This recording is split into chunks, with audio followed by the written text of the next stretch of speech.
Pemirsa, saat ini di sejumlah negara sudah ditemukan 3 varian baru dari COVID-19. Saat ini pemerintah berupaya menguatkan dan mengetatkan keamanan di pintu masuk untuk menghindari masuknya varian baru tersebut. Virus corona penyebab COVID-19 ternyata sangat cepat bermutasi. Virus ini telah bermutasi menjadi varian Alpha, Beta, Gamma, dan yang terakhir varian Delta yang menyebabkan lonjakan kasus yang sangat tinggi di India dan juga di Indonesia pada Juli lalu. Varian Delta ini terus menjalar ke pelosok dunia sehingga meningkatkan lonjakan kasus di negara-negara lain. Melihat gejala seperti ini, pemerintah memutuskan pihaknya harus benar-benar memantau perkembangan virus corona penyebab COVID-19 di seluruh dunia.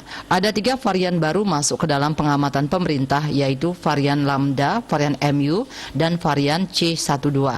Ketiga varian ini sedang dalam penelitian untuk mengetahui laju penularannya dan karakteristik lainnya.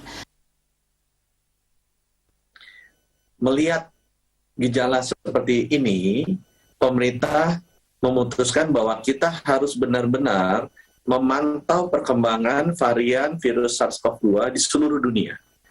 Kita pantau dengan ketat dan kita jaga agar sebisa mungkin tidak masuk ke wilayah Indonesia. Ada 3 varian baru yang masuk di dalam pengamatan pemerintah, yaitu varian Lambda atau C37.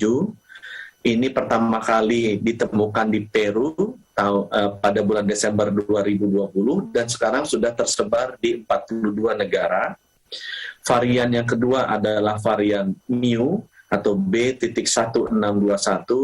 Pertama kali ditemukan di Kolombia bulan Januari 2021 dan sekarang sudah tersebar di 49 negara.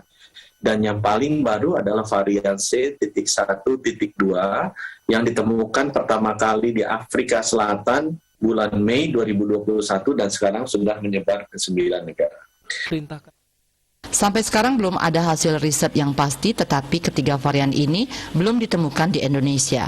Untuk itu pemerintah memutuskan memperkuat dan memperketat pengamanan pintu masuk negara dengan mengawasi segala persyaratan dan memperketat proses karantina. Agung Ria, Bali TV.